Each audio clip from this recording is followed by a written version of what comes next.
Okay, we got 32 minutes of 54 seconds for this one. And yeah, I just remembered. So I was watching this anime called Apothecary Diaries Season 2. And I don't know why, but the opening of Season 2 was quite crowded. It's like, of course, it's showing the world and how lived in the world is, and I don't know because it's my seclusion itself or the the sheer kind of immense kind of what you call um, number of like people I've encountered in my life and stuff like that. But it actually reminded me of um, conversation I recently had with someone I know, and I saw him like he's 1 or 2 years older than me, and he went from like flat broke to fairly a millionaire now, and he said, "Hey, man, I wanted to like kill myself," and I said, "Okay, life doesn't have any meaning or whatever." But I discovered that this program or whatever, and it changed my life. Or yeah, there are so many people saying, "Okay, this is the book that changed my life. This is the person that changed my life." And funny enough, so I would always give it a shot. I'm even still in the program, and this is supposed to be a 120 days kind of program, 12 lessons, each lesson repeated 10 days um, for impact and for like depth and stuff. And I so this program is literally saying, okay, life is discovered, the rules of life, the laws of universe are pretty precise, and of course, this program says because it has gotten so many people rich and satisfied and capable in life, of course, this program is designed to make you and make your life better as well. But funny stuff is, I was talking to him and said, hey, um, let's talk about like actual like life existence and stuff like that. And he kind of enjoys this philosophizing things, and we talked about it and stuff. And he said, "Hey, go and tell this. Let's talk about your fascination with suicide." I said, "Okay, we can talk about it." And he said, "You don't go deep enough into the subject." I said, "Okay, let's go deep in it." And we talked about like 8 or 5 hours straight, and we were just talking about it, and he said, "Okay, this," and I argued against it, argued with some of the points and stuff like that. And the point we got was that he said, "Hey, you can philosophize or you can make arguments for everything. That's the beauty of a human mind, that you can provide evidence and logical kind of reasoning to everything. You can say, okay, you can say even suicide is what you call fairly logical option." And his main argument was that everyone dies, so why rush to your death?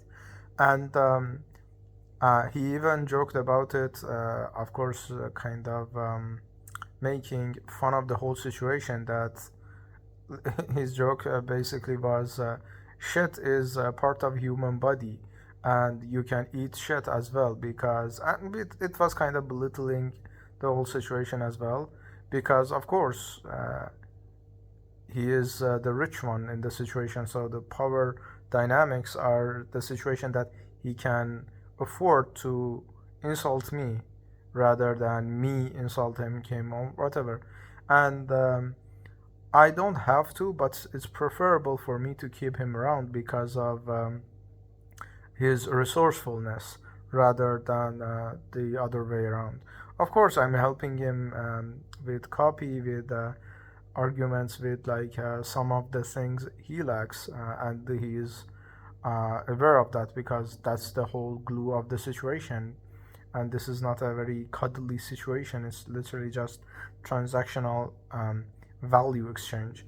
And so we were talking about this, and he said, hey, even you can argue that you can eat shit because shit is literally part of human body that your body needs to be accepting that. And he was already assuming that any part of your human body can be eaten and it can be eatable. So the not only the presumption here was kind of flawed, but also the conclusion was based on flawed kind of basics that yeah, if you say every part of human existence and the human body is edible, sure, shit is edible as well, but the premise itself lacks. And anyways, so the thing is that that made me realize, even just thinking about all of this, is that you cannot outthink life, and you cannot not think about life either. It's just about one word: balance. And the balance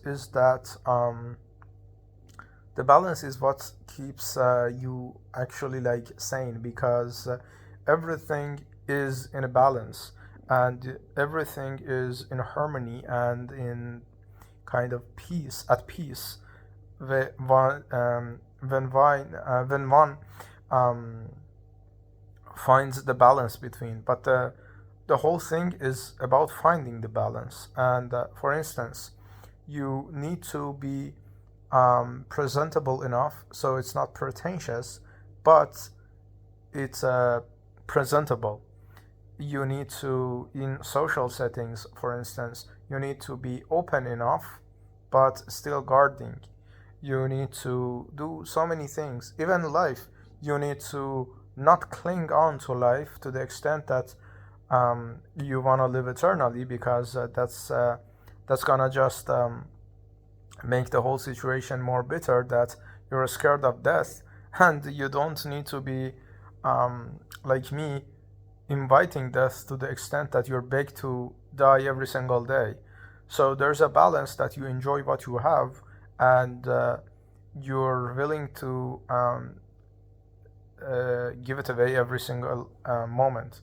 But and this is, I think this is the whole game of life, that uh, the moment you take something for granted, it literally goes away. But the moment you don't expect anything, it just falls into your lap. It's the same thing with relationships, with everything, to be honest. And the funny thing is that even awareness about this doesn't make it less challenging.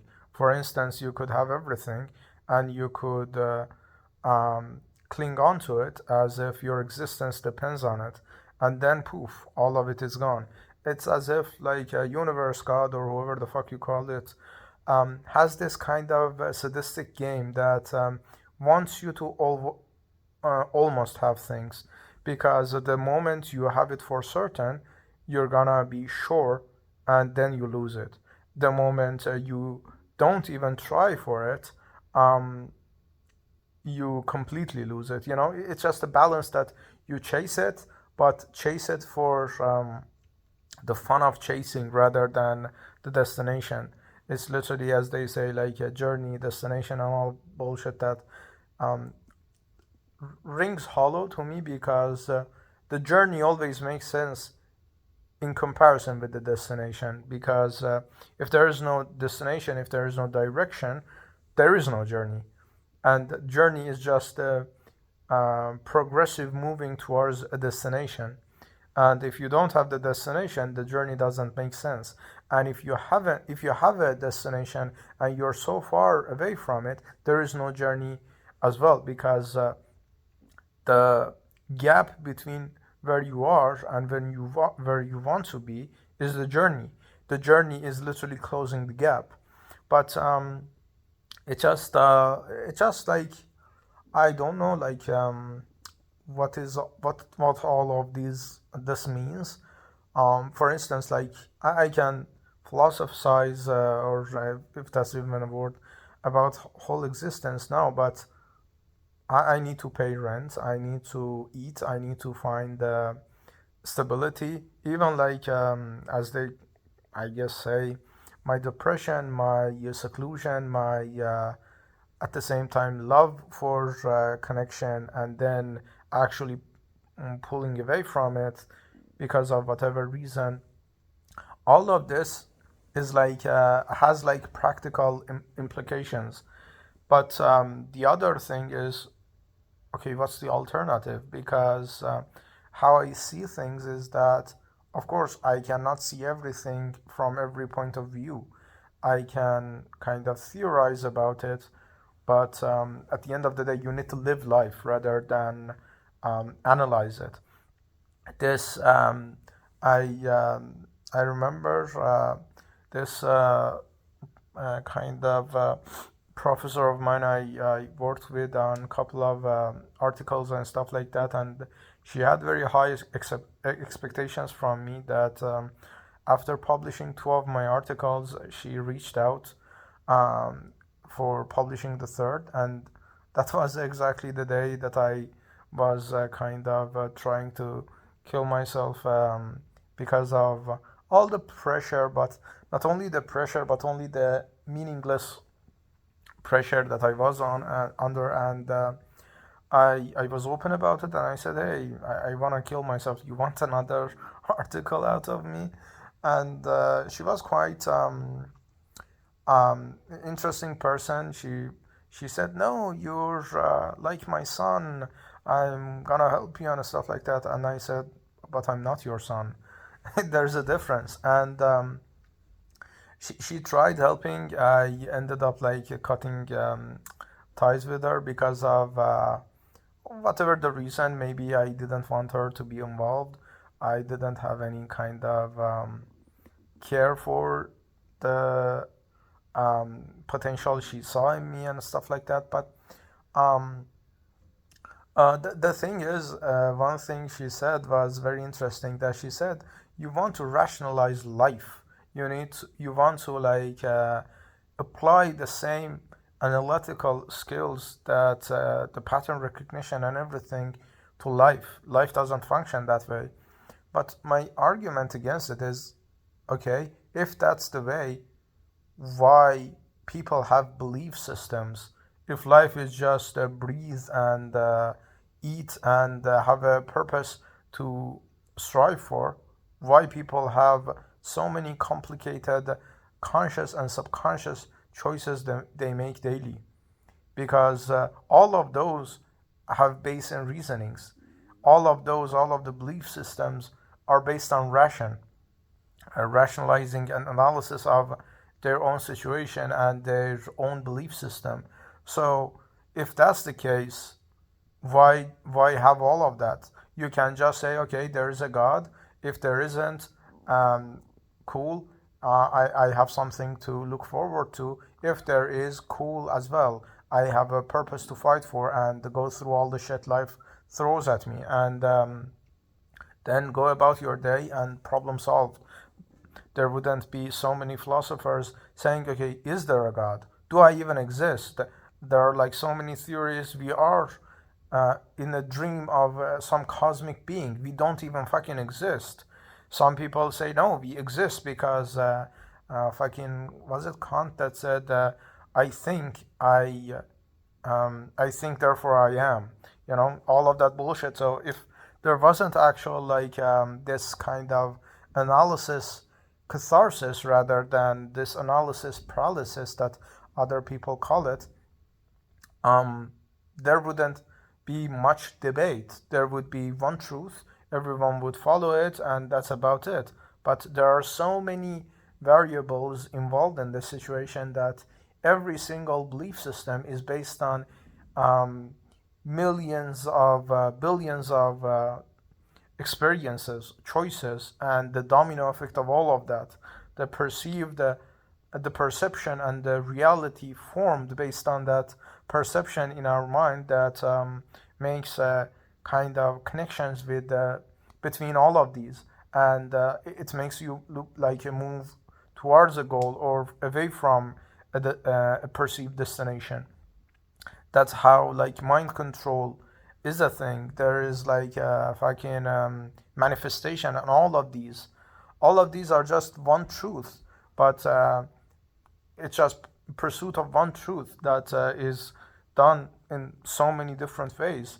So it's just my point is like I'm just questioning the whole system itself, like why even why even exist?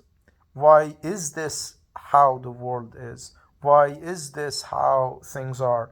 Why do you need to literally fucking wake up and need to eat? Why do you need to even fucking wake up and need to take a shit, you know? This isn't how it's supposed to be. This is just one form of a systematic kind of patterns that are emerging as they are.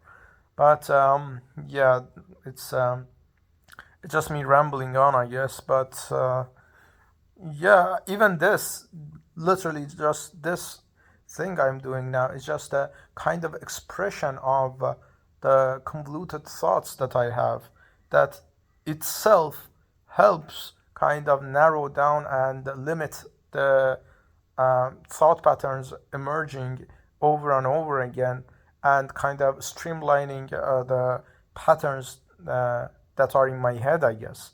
But yeah, I don't know what all of this means. No one knows, and some find it interesting. Some, like me, just don't find it amusing at all. But yeah, there's a quote that they say, "Life is beautiful only to beautiful people. Life is dumb to only dumb people. Life is whatever you make of it." But even that has its own flaws and is based on premises you can easily decline. But yeah, bye.